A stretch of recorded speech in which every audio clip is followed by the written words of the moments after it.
with Common.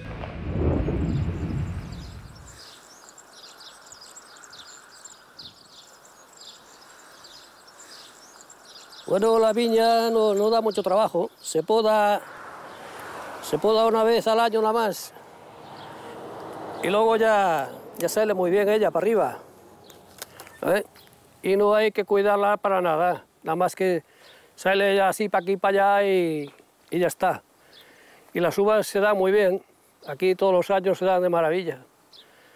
No tenemos que hacerle nada para que se haga la uva buena ni nada. Entonces, pues, nada más mirarla cómo va y no hay que hacerle nada de nada. Nada más que atarla en algún sitio que hace falta que cuelga un poco para abajo y ala. Y ala, ella va ateando por un lado y por otro.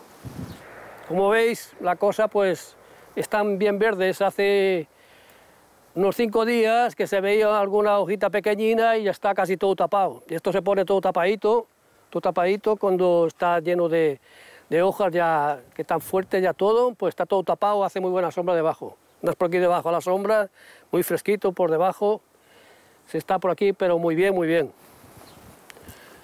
Y esta uva de aquí, pues esta es comprada de aquí en Mallorca, y luego esta otra es de allí, de Galicia, ahí en nuestra tierra, que ya se ve las hojas que son diferentes, ¿no? Las hojas como así, un poquito arrugadas, no son arrugadas, pero tienen la apariencia de ser arrugadas.